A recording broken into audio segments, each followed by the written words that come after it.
The DLO is just rejoining. They're changing their mic. So if we could just take a minute. No worries.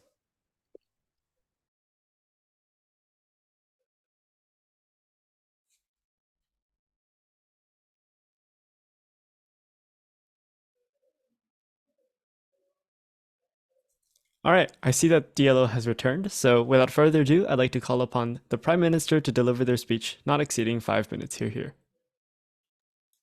I'll take POIs verbally, but before I begin my speech, I want to give a quick thank you to Luke Jang, who dropped the most fire diss track ever created at this tournament.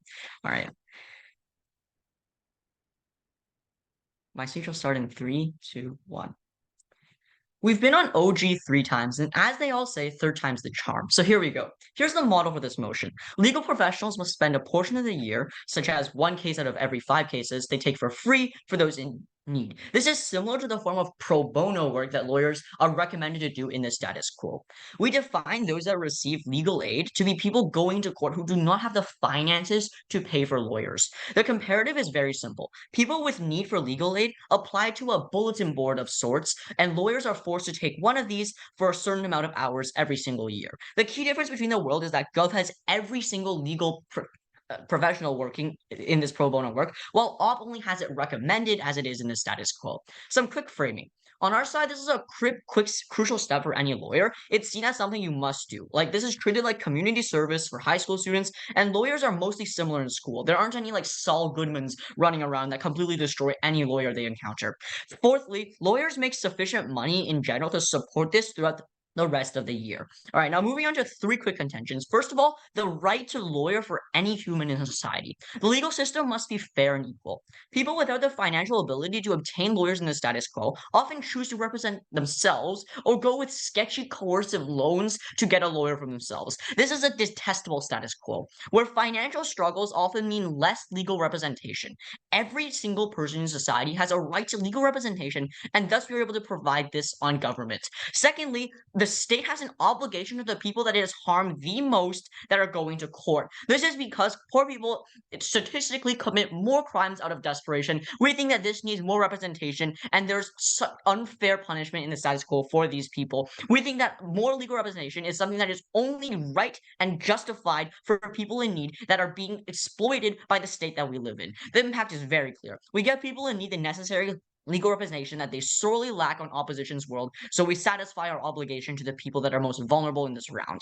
Second point, why this is good legal representation. Lawyers are constantly scrutinized by employers, law firms, and are aspiring to be judges. It's safe to say that these institutions will view the extent of your community service as valuable for a person, for a lawyer. This is similar to universities like Harvard wanting to see their prospective students having community service hours crucial to their future job as an accountant, right? So people always are going to value these properties, and they're always going to be thought of as important to do.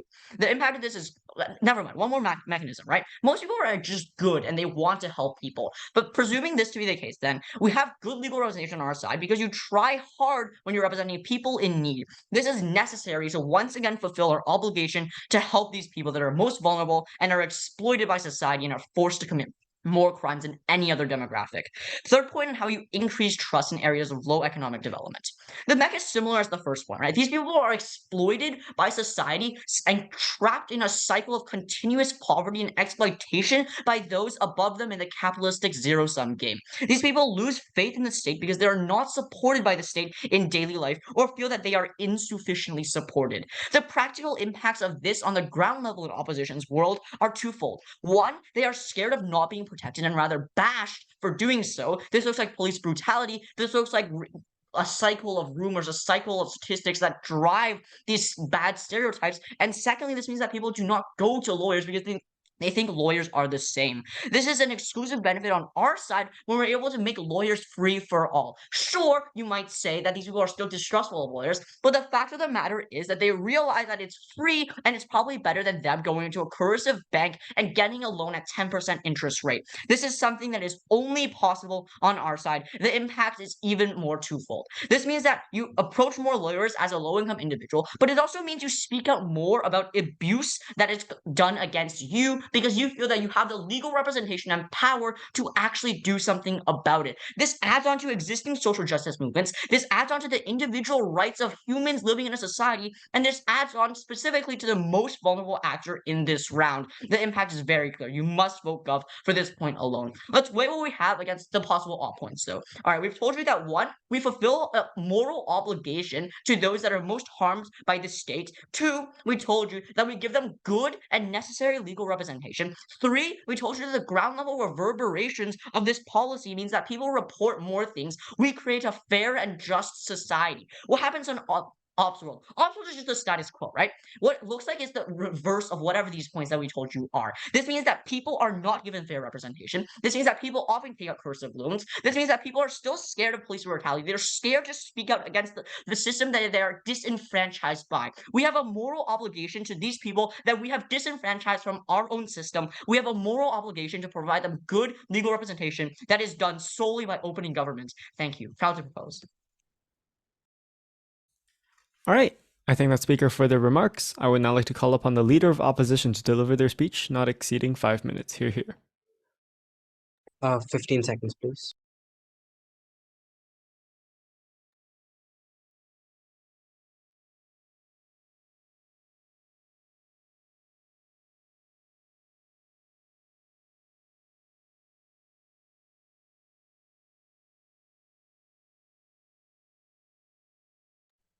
All right. Am I visible and audible? Yep. Okay, I'll begin on the reverse count of 3, 2, 1. A couple of layers of characterization and framing before we move on to our argumentation and responses. Firstly, that the people who cannot afford legal representation are generally from disadvantaged backgrounds or are quite poor. OG recognizes this and talks about how there's a lack of trust in the system. Note that will be implicitly responding to this. And secondly, that the problem in this debate that both sides are trying to resolve is that there is an inaccessibility to justice. We concede the existence of this problem. Where we differ then is that we believe to force lawyers against their free will, against what they want to voluntarily do, to represent people who have committed certain crimes when there is an alternate solution in the form of government mandated defense attorneys or district offices is something that is unfair and will not lead to the best quality of justice being delivered. We tell you a couple of things in our counter model then. First is our counter model is that of state defense attorneys. We tell you that look, already there's the existence of district attorney systems when you've got prosecutorial, when the district attorney hires a certain number of lawyers who are coming out of law school in order to represent the state in certain law matters and in certain cases. Similarly, the district attorney will hire a similar number of lawyers in order to defend clients who might have committed certain crimes and are unable to access the funding in order to defend themselves or in order to afford a lawyer in the first place. What this allows then is for these people to lawyer who is being paid by the government and is therefore fulfilling whatever obligation there is of the government in regards to how the government has failed these people. Note here that the other side introduces an argument that we must respond to about how the state has a certain obligation to the poor. We tell you that absolutely it is the state that has this obligation, and on our side of the house we recognize that. We tell you that it is the state's office and under the judicial system, which is an official body, that these people will be defended, not people who are innocent bystanders in the form of these lawyers who are acting privately and of their own accord. We tell you that it is very frankly, and this is moving on to our first argument now, it is the burden of the state to defend these people, given that it is as a result of state's failure that these people are in a situation where they are being pushed to commit certain crimes, and therefore it is the obligation of the state to procure the defense for these individuals. It is not the obligation of lawyers who have earned their position and earned their position in society, wherein they are now able to earn money by themselves by organizing a private business, wherein they have no obligation to represent people without receiving pay. But also then that they talk about how there's still an opportunity for lawyers in the status quo to represent people if they want to do so voluntarily. We tell you that that is still something that we'll maintain on our side of the house. It is still possible for private lawyers to opt voluntarily into representing people from disadvantaged backgrounds, but we're able to then prove to you that we've got two solutions on our side of the house to the underlying problem with the inaccessibility of justice. One, that you've got state defense attorneys who will be properly and effectively effectively representing people. We also tell you that the degree of accountability as a result of this is comparatively better on our side of the house. When you've got somebody who's working for the state or somebody who's working for the government in order to undo the harms of the state not fulfilling its burdens, the degree to which you can hold somebody accountable who's working for a government body or for an official entity is comparatively better than the degree to which you're able to hold somebody accountable who's working privately and is being forced by the state to do a certain task. So one, we're able to tell you that the quality of accountability is also better on our side of the house. Secondly, that even in case you buy into the understanding that, look, lawyers are the best possible actors and they want to do everything that is possible in order to ensure that their clients, including those that they get as a result of them being forced to take on legal aid, are able to reach the best quality defense, we tell you that very frankly, lawyers are very overwhelmed. They have to generally, even singular cases can end up dragging on for multiple years. And these are cases that end up requiring constant involvement and constant emphasis in order. And this is something that takes up all of their time and all of their energy. Singular cases, in case they're having to spend so much of their time and energy to the point where they are so exhausted. And note that this is something that is very common across law firms in general, that we do not get why it is particularly likely that they would prioritize giving this free legal aid when their incentives are comparatively less, given that they're not earning something out of this compared to working in the private markets, where even in case you want to argue that the government gives them compensation, a private market is likely to give them more compensation for their skills. Before moving on, I'll take a POI. So don't you agree that the public lawyers that your side provide are often overworked, underpaid, and inexperienced, as you stated? So don't you think that these private lawyers can at least have more experience, so they're going to be better at the case? I think we tell you a couple of things here. Firstly, that the idea of them being overworked is the case. We tell you that private lawyers are more likely to be overworked since they have more of an incentive to work, and they're going to be likely focusing on more high priority cases. So therefore, public lawyers are less likely to be overworked. Secondly, that in case you want to talk about experience, we tell you that it's still likely that as a result of somebody passing a bar exam and as a result of somebody actually acquiring the license that is required to, say, practice law, you're not only talking about the highest level of lawyers, even on your side of the house, who will be delivering this legal aid, but instead a majority of these lawyers will be people who are regular lawyers who've just gotten out of the bar exam and as a result need to do this as part of their government mandate. So we tell you that this is still likely to not necessarily be better on your side of the house. So this is still a wash. We've proven to you two impacts in this speech. One, that we're able to resolve the underlying problem. Two, that we're able to deliver better quality justice. We were very, very proud to oppose. All right, I think that's speaker for the remarks. I would now like to call upon the Deputy Prime Minister to deliver their speech, not exceeding 5 minutes. Here.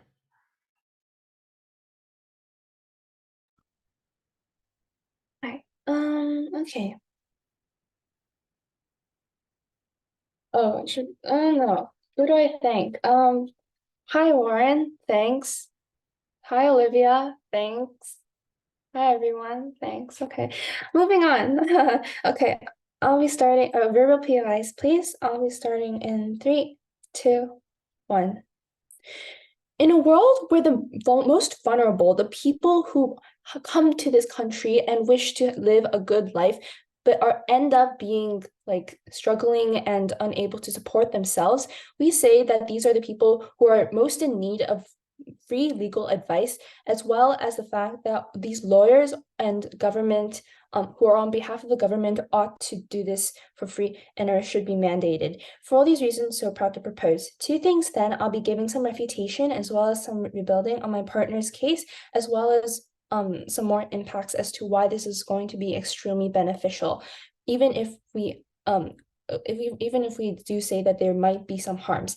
So firstly, then, refutation, because we understand that opposition worries about the fact that perhaps this is not like supposed to be the role of lawyers. Like, lawyers are like vulnerable people too. They also probably like don't deserve to be like mandated into doing this. We tell you firstly, lawyers are people who, like, if you work in like the pro bono like area and like if you're a public lawyer, all those things, then you probably went into this job in the first place for a reason. That the fact that you chose to be in this job and the fact that you chose to take all these cases also mean that you yourself have an incentive to make these end up like good and stuff. And the fact that you yourself chose to be in this position and you actually care about these people. Otherwise, it has like very little reason as to why you would go into this job in the first place. Second of all, no thank you. The fact that like lawyers probably have like safety nets on their own as well. Like the fact that they are able to like make all this money and like even be able to get a job in the first place is already much better than the people who may not be able to afford this legal advice. We tell you firstly, the fact that lawyers that they are afraid of like overloading lawyers, we say that this is probably symmetric on either side. The reason why it's much better here is that there's like the fact that they are able to earn like reputational like points, the fact that they're probably also going to be able to make a lot of money otherwise. We say that as long as they're able to, because of my partner's model, there are structural reasons as to why lawyers aren't as vulnerable as the people we are trying to help, and that they are like going to be okay in the end. We tell you that firstly then that this is going to be really bad. The reason that we really need this is because we really the people who we're talking about are probably people who then have to like take out loans and be like forever in POI. debt, susceptible susceptible to exploitation and loan sharks. We tell you that if they want to get this legal advice, they have to go through extreme lengths in order to access it. We tell you firstly, like they tell you that it's against their free will to support people who have committed crimes, but we like there's nowhere did we say that these people are just like committing crimes. Maybe they're in a really bad situation with their spouse or something like that, and they need like a lawyer to talk it out. And you probably should note that if you do have access to legal advice, it's less likely that you are more susceptible to like abuse at home. Say that if you do have to happen to like experience really poor like situations at home, that you're likely now that you have a way out, that you're able to go to like a legal professional in order to get help and advice, and they can probably give this to you in a much more affordable and accessible way, rather than doing things on your own and trying to fix your problems on your own. We tell you that this offers them a way out in which they otherwise will not have. This also means that they can probably decrease the stress of having to handle all these problems at home with no help and no light in sight, because of the fact that they can probably now have a better ability to do things like support their family and like, you know, spend time with all the people that they love. Yes, I'll take a POI. Right. So if you're able to deliver similar quality of representation with a greater degree of accountability in a manner that does not violate consent, why is it better to force people into representing those who the government has wronged? What? Okay, sorry. Well, like the government and the lawyers like kind of represent the government, and like otherwise, how would you do this, right? And also lawyers who are like who are making like who are decently wealthy and have this money have no incentive to actually help all these people. The fact is that you have no other way out in order to help these other way to help these people. And the fact of the matter is that all these lawyers who have the ability to do this and the fact that like those who are in low economic situations are more vulnerable, that it makes more sense. Like even if you buy what they say, we care more about those who are more vulnerable because they do not have the like safety nets and the way out, rather than all these lawyers that probably do have a way out at the end of the day. In the end, please, yeah, for all these reasons, we're so proud to propose. All right, I thank the speaker for the remarks. I would now like to call upon the Deputy Leader of Opposition to deliver their speech, not exceeding 5 minutes. Here.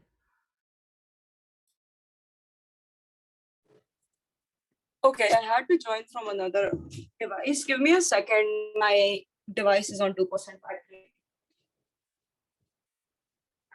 And I hope I'm audible now.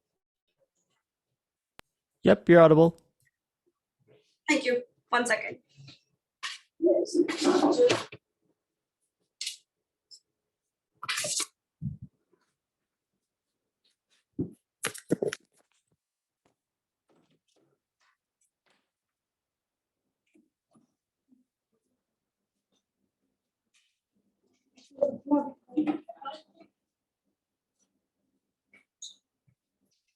I'm really sorry.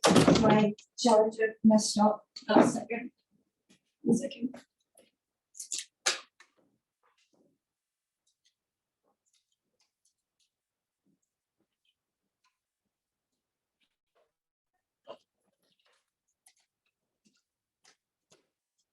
Okay, wonderful.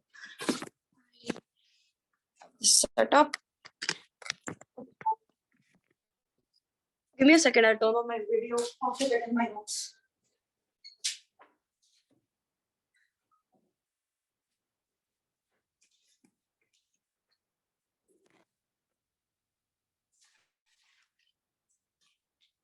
Before I start my speech, my name is Fatima Zahra. I pronounce is she her. And I'll take all PYs verbally, though I'll probably ask for one at about the 3-minute mark, so don't badger me. Starting my speech in 3. Oh, so before I start my speech, big thank you to Arnav, my partner. Big thank you to Anshuman sir for coaching. We won round 5 solely on that. Starting my speech in 3, 2, 1. I don't think that all lawyers are always very, very rich. But even if that's true, we're going to take OG at their best and tell you why government already loses the debate. Firstly, I want to go over some rebuilding, what my partner already told you and why that still stands. Secondly, refutation. Lastly, a bit of weighing against what closing can possibly give you.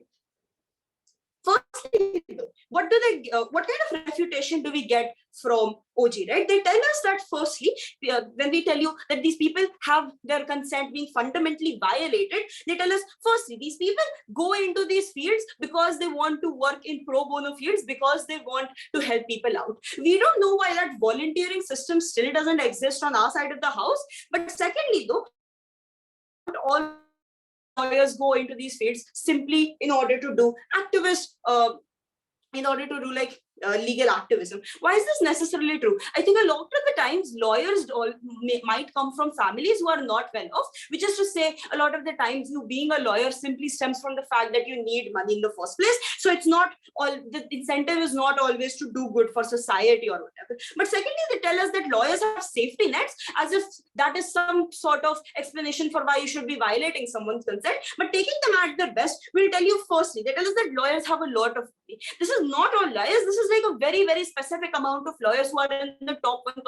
We don't necessarily understand why other lawyers don't apply. Shout out to Anshuman sir again, very poor lawyer. But secondly, they tell us that competition exists on their side of the house, but it doesn't for some reason on our side. We tell you firstly, competition still exists on competition is outweighed by the kind of incentive that we give you on our side of the house, simply because when you get a government job, you're likely to get not only money but also be security in the sense of some kind of health insurance, things like that, which a lot of the times the government has the unique kind of capital to give you. Right. Moving on to what they also tell us here, they tell us that 3 main things from the DPM, right? DPM firstly tells us that lawyers represent the government. I don't necessarily understand why this stands at all, simply because a lot of the lawyers are private lawyers. But secondly, they tell us that there is decreased stress on these people who are so vulnerable and who they try to care about so much. Firstly, no engagement on our model here, almost zero engagement through entirety of OG. But even if we're very charitable, we tell you that the kind of decreasing of stress is not something that is a direct result of you getting legal help. It's actually a direct result of you getting things like therapy, which are still inaccessible on their side of the world, right? But moving on to to some refutation to the OG's case. After this, I'll take a POI. Okay.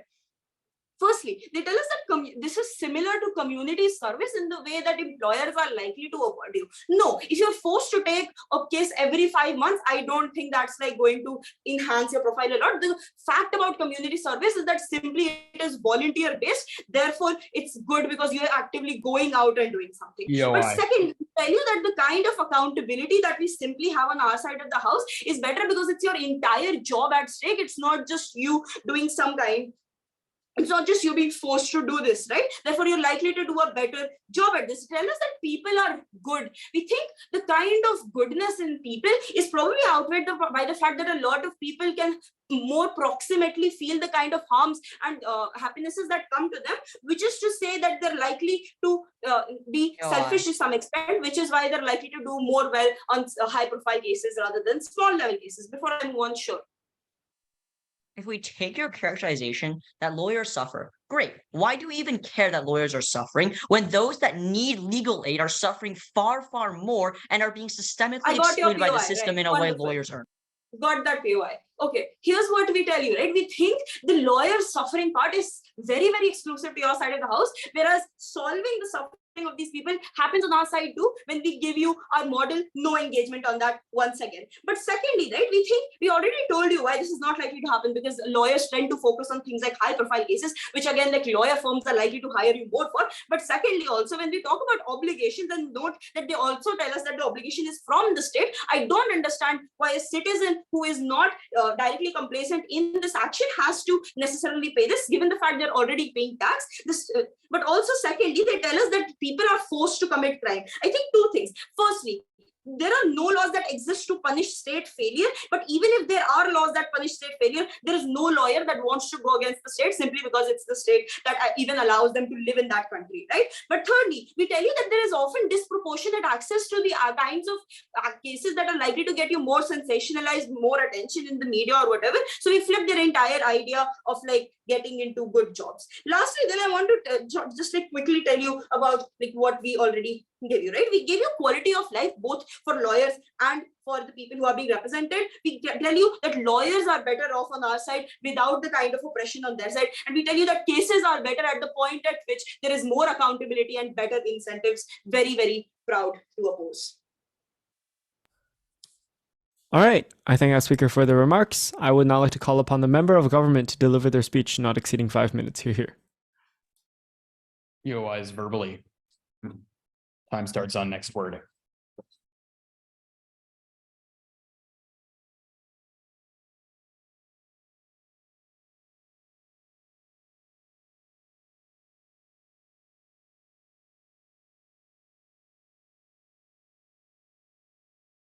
This debate has been one that has been rather short-sighted, tunnel-visioned on a few select aspects of the legal system.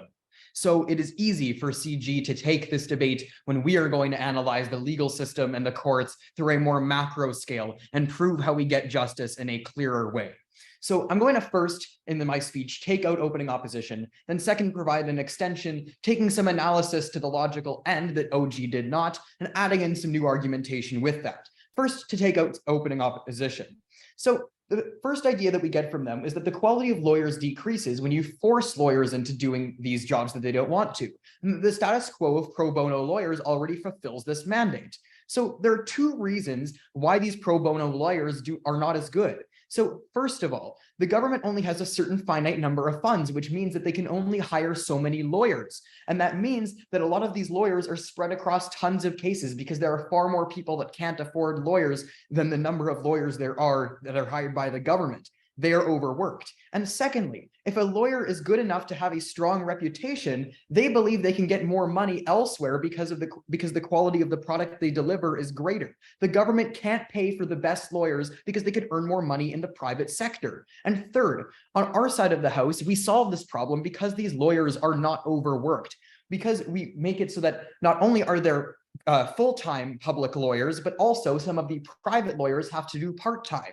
We increase the supply of lawyers available in the public sector. Therefore, we decrease this overworking and increase the quality of the output. And fourth, we see that as there are more lawyers in the system now, and thus there are some people that would otherwise go to the private sector may end up going to the public sector. There are more people using the public system. Therefore, there's greater demand on the government to improve the system.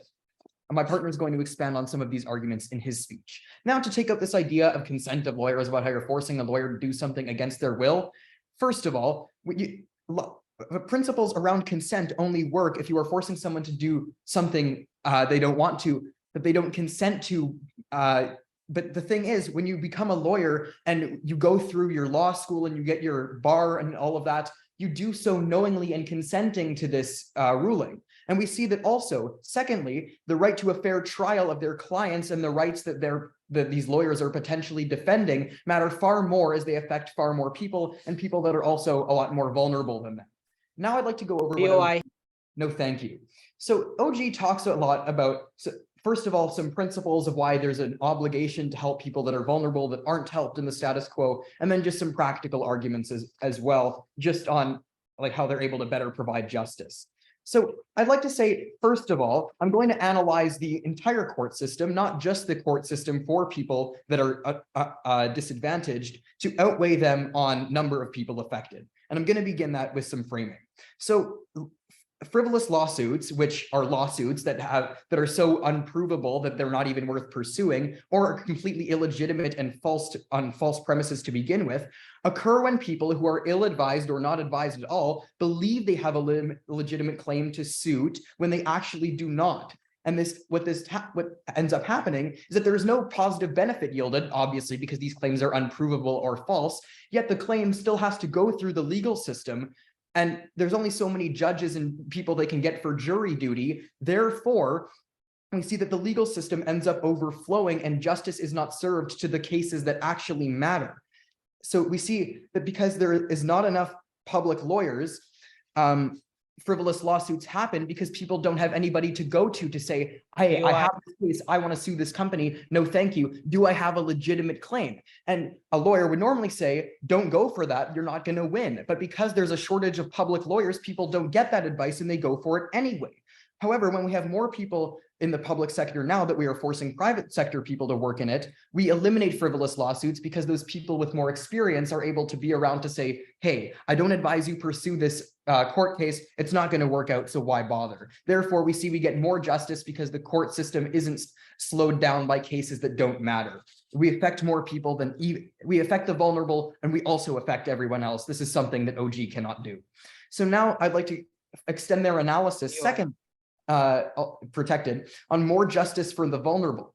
So even if the middle class can somehow miraculously afford to or won't have to take out a loan to hire a private lawyer, private lawyers might not want to work for them because private lawyers make more money depending on their reputation and how many cases they win or lose. And since rich people tend to have better lawyers and entire defense teams, a lot of the time private lawyers won't take on cases when it is a less wealthy person going against a more wealthy person because they don't think they will win. And it is because we provide justice to the vulnerable and the entire court system and provided more analysis than anyone in this debate. We have won it, and I'm proud to propose. All right, I thank the speaker for the remarks. I would now like to call upon the member of opposition to deliver their speech, not exceeding 5 minutes. Hear, hear. I take verbal POIs.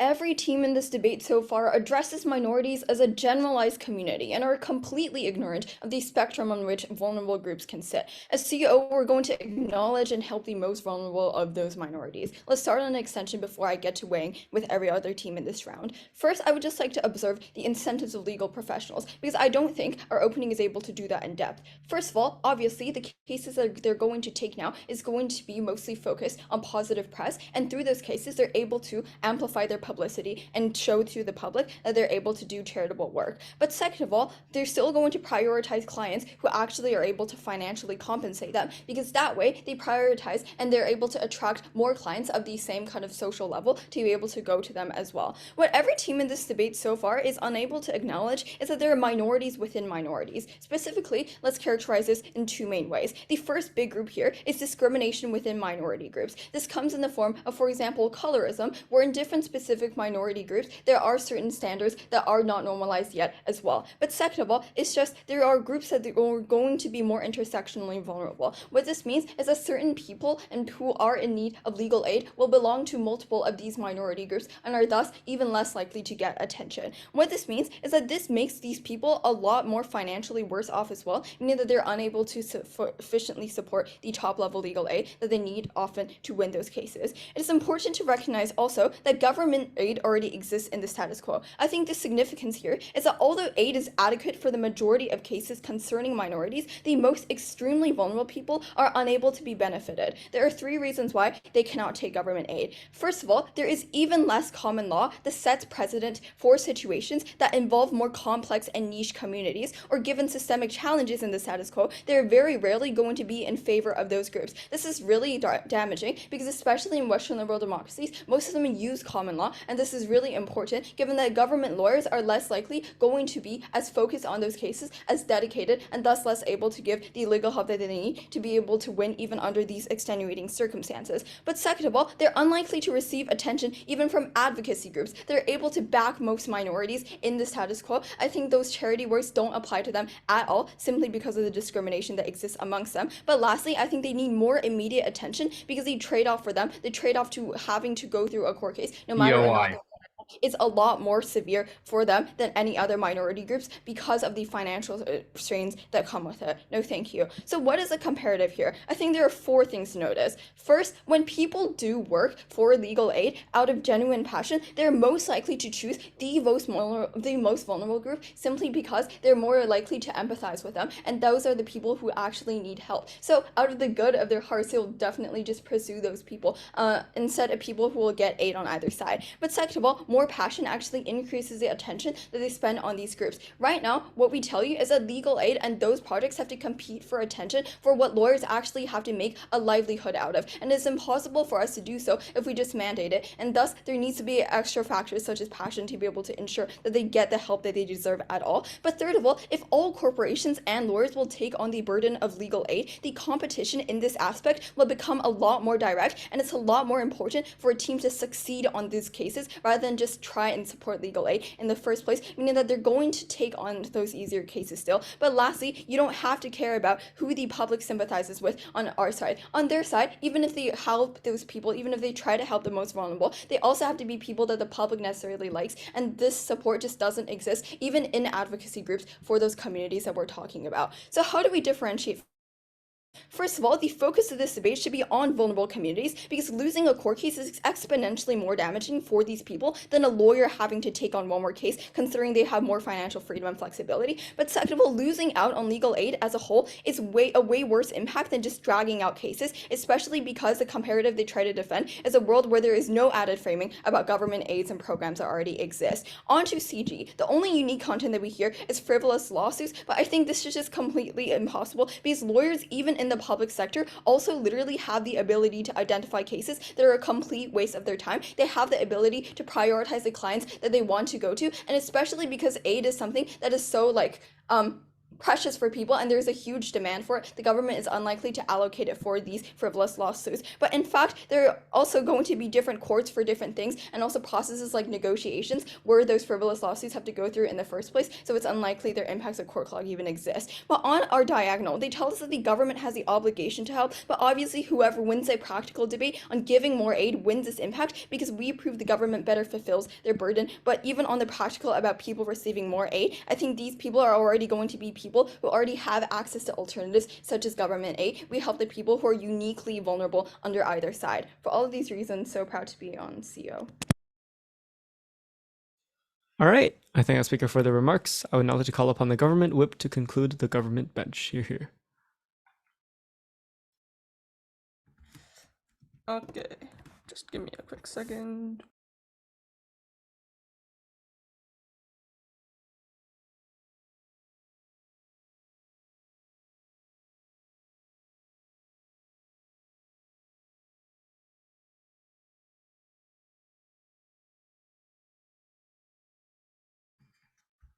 Okay.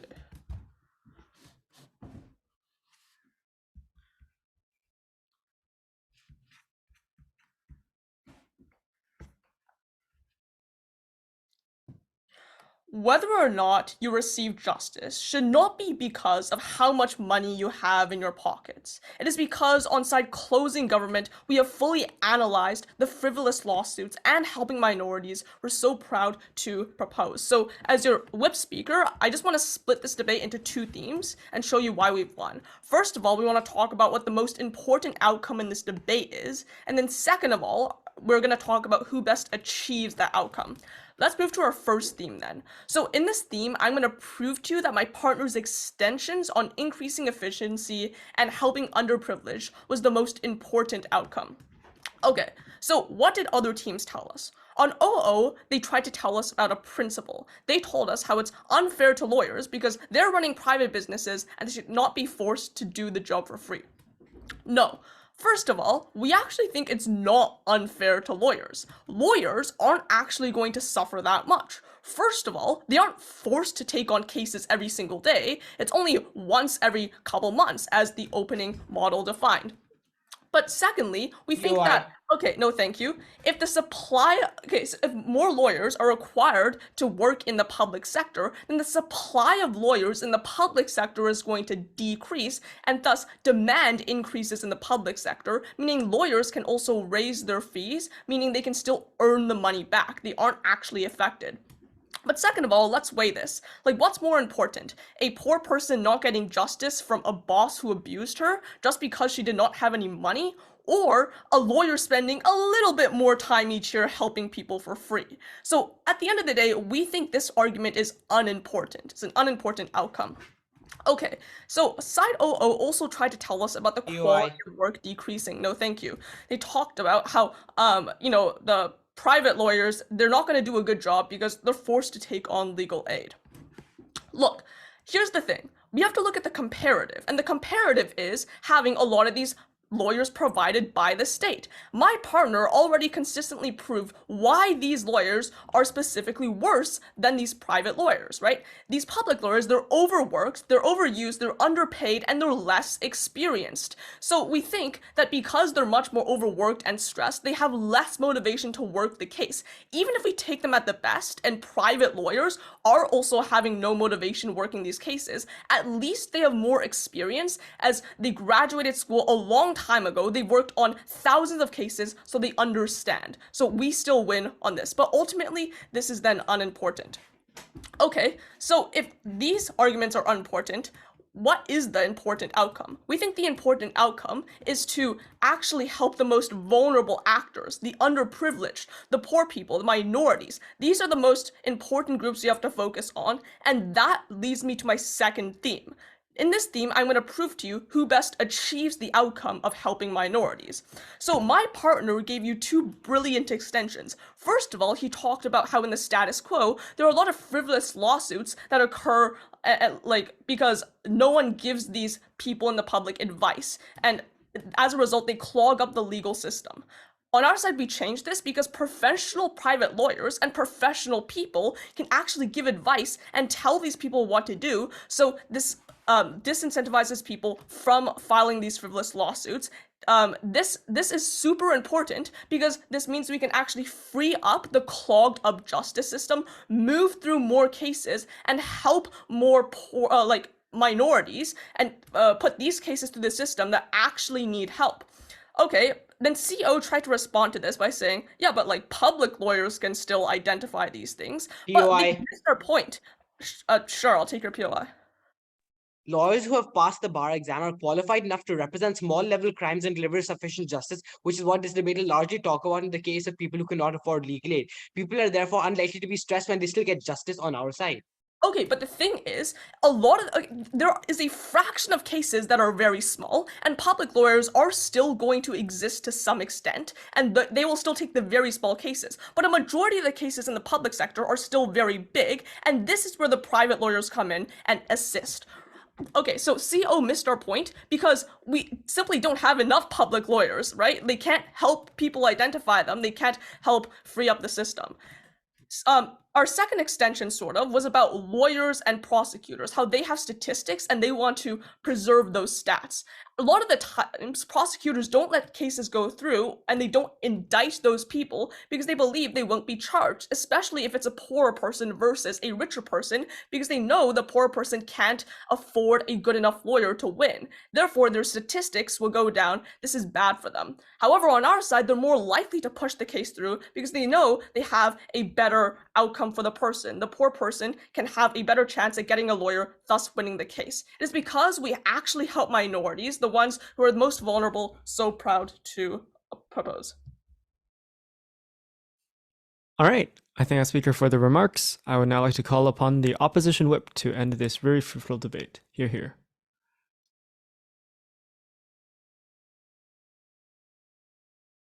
Okay, she, her pronouns, and verbal POIs, and 1 second. If everybody is ready, then time starts now. Let's go through this case team by team. Let's first compare ourselves to OG. OG tells you that the reason we ensure high quality representation is because firms care about how nice lawyers are, and they compare this to like universities, right? We see that this characterization is basically incorrect because the society does not work like universities. Universities do care about your other qualities because they are assessing like your overall success. But firms, especially lawyers, lawyers are notoriously like profit driven, right? Meaning that firms do not really care how morally good you are, how much help you give to like legal aid, or like how moral you are, right? Even unless you can like bring them more money or like more profit, which is why we say that lawyers are likely to provide lesser services and worse advice when it comes to legal aid, right? But eventually, even if you take OG's arguments, why do we outweigh? Because we tell you that this kind of representation doesn't end up actually helping the vulnerable. Even if these lawyers have great skills and use all of their skills to represent poor people, firms who want profit and want their lawyers to be over with this duty as soon as possible are likely to pressure them to take easy cases that are over quickly, right? They're also likely to take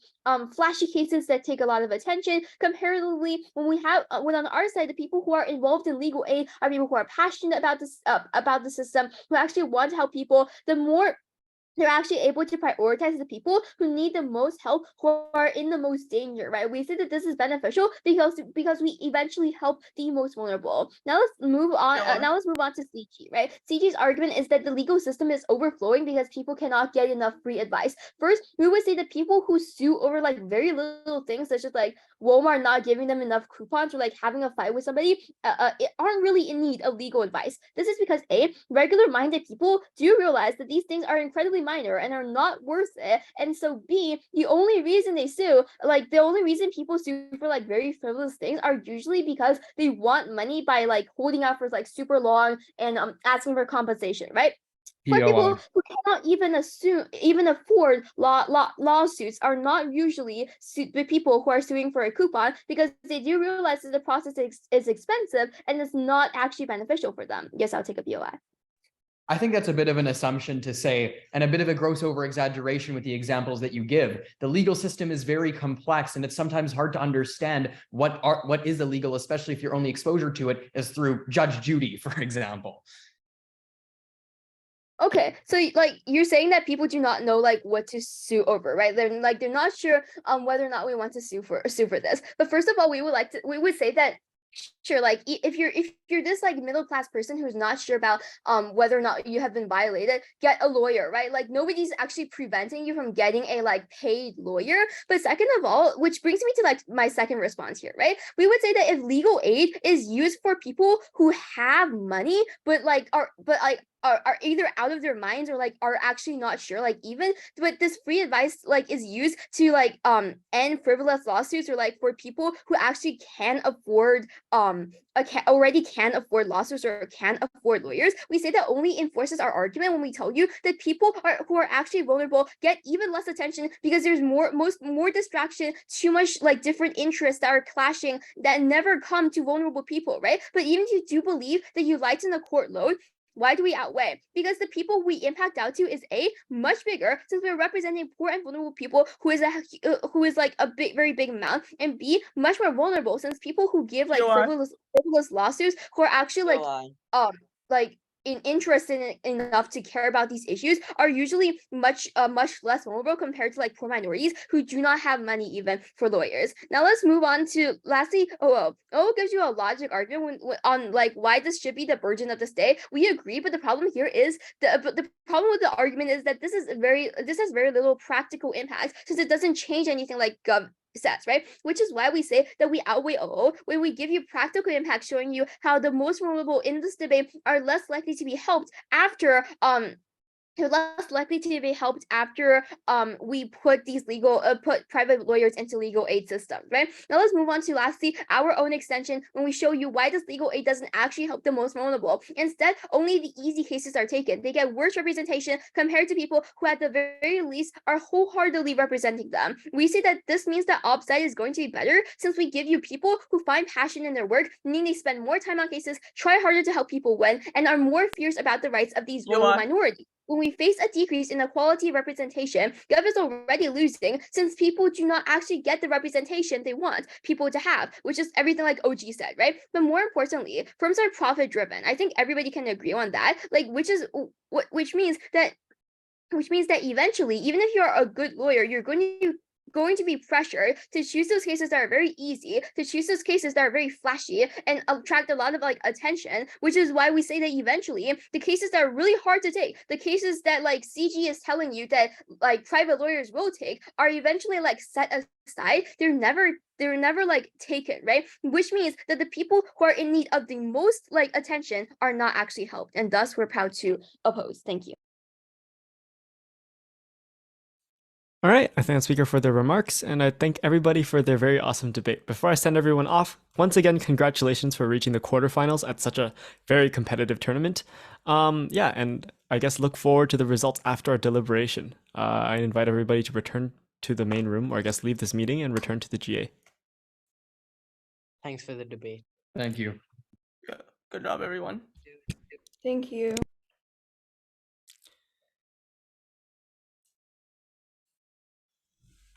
For Jack and Toby, where do you guys want to go? We could just stay here. I'm fine with that. We need to kick everybody else out. I think it would be very difficult to be able to get everybody out of the call. Yeah, let's just go to deliberation in one of the debate rooms in room. We'll go to deliberation in room 1 then. Thoughts? Okay. Okay.